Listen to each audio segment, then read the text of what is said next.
Audio Jungle.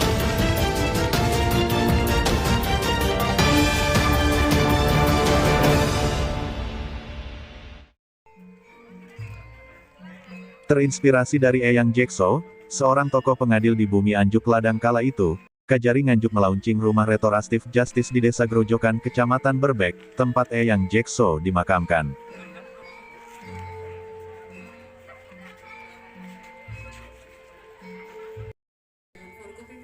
Turut hadir dalam acara itu, PLT Bupati Nganjuk Marhen Jumadi, Kapolres, Kepala BNNK, Kalapas, Forpim Camberbek, jajaran kepala desa, yang disambut dengan tarian Jawa.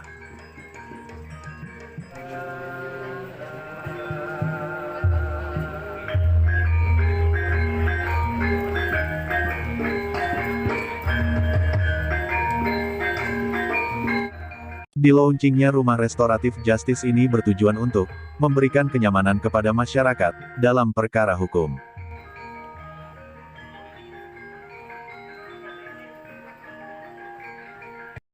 Untuk perkara yang dapat direstorasi, adalah tersangka baru pertama kali melakukan perkara yang tuntutannya maksimal 5 tahun.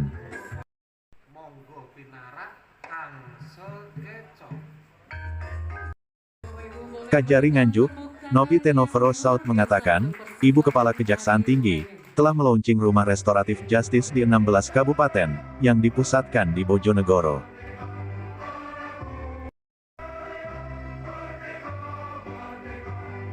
Di Nganjuk, rencananya akan membuka RJ di tiap-tiap kecamatan, supaya pelayanan hukum dapat terjangkau di seluruh lapisan masyarakat. Pak, kenapa rumah restoratif justice Nganjuk ini menggunakan nama Sasono Pangimbangan, Pak? Iya, Sasono Pangimbangan ini sebenarnya syarat dengan makna. Sasono adalah suatu tempat, suatu rumah. Kemudian Pangimbangan artinya keseimbangan. Nah, maknanya bahwa ini Kejaksaan Negeri Nganjuk bersama dengan pemerintah kabupaten tentu berharap dengan Sasono Pangimbangan akan terwujud perdamaian, keharmoni antara masyarakat. Jadi ketika ada masalah, permasalahan hukum bisa dicarikan jalan keluarnya, diseimbangkan antara pelaku dan korban, gitu kira-kira. Itu dari restoratif justice sebenarnya. Kalau Grojogan sendiri dipilih pertama, Pak, dengan alasan apa, Pak?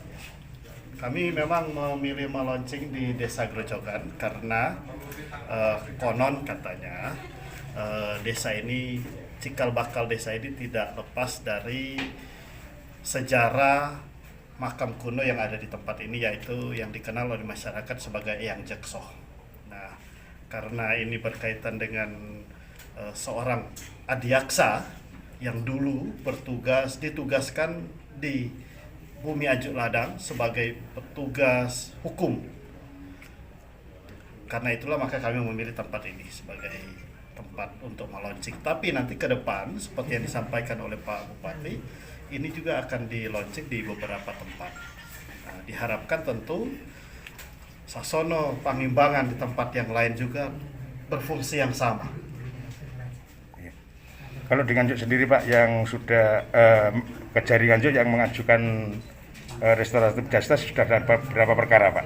Kami sebenarnya sudah mengajukan 2 perkara ke Kejati, tapi ternyata memang karena seleksinya ada ketat sehingga sampai sekarang belum dapat persetujuan. Tapi kami terus tentu mengupayakan mana hal-hal yang bisa dilakukan secara RJ maka akan diterapkan. Persyaratan RJ sendiri, Pak? Seperti yang disampaikan Ibu Kajati, sebenarnya kan ada 3. Pertama, pelaku baru pertama kali melakukan. Yang kedua, ancaman pidananya itu tidak boleh dari 5 tahun. Ketiga, kalau ada kerugian yang dialami korban tidak lebih. Untuk kearifan lokalnya, apakah nantinya harus menghubungi kejaksaan, kepolisian, dan pemerintah daerah?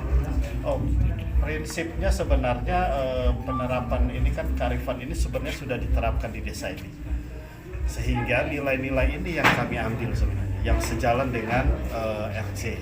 Nah, kalau ada permasalahan sekiranya memang bisa ditangani oleh pihak desa, terselesaikan di sini, tidak harus melibatkan kejaksaan. Tapi sekiranya kemudian Pak Kepala Desa merasa perlu untuk melibatkan kejaksaan, maka kami tetap siap sedia. Siap. Terima kasih Bapak. Tepuk tangan yang meriah. Sementara, PLT Bupati Nganjuk, Marhen Jumadi menyambut baik RJ ini. Pihaknya akan mendukung pembukaan RJ di tiap kecamatan. Alhamdulillah hari ini kami undang Pak Kasyari berkaitan dengan launching rumah RC ini ya. Ini menurut saya dan masyarakat Nganjuk sangat bersyukur. Karena apa? Kita kepingin masyarakat Nganjuk ini kondusif, aman, tentram. Maka dengan adanya RC ini, Rumah Restoratif Justice ini, ya menguntungkan sekali. Karena apa? Jangan sampai permasalahan-permasalahan kecil naik sampai ke tingkat hukum yang lebih tinggi, bisa di Polres, di Kejaksaan dan seterusnya. Maka kearifan lokal atau local wisdom ini yang kita mulai juga dukung penuh program Pak Kasyari tadi baru satu yang kita kasih SK, kemudian nanti targetnya setiap kecamatan harus ada. Syukur-syukur nanti setiap desa itu juga punya balai desa yang difungsikan untuk RC itu. Dari Nganjuk, Siti Nur Khalifah melaporkan.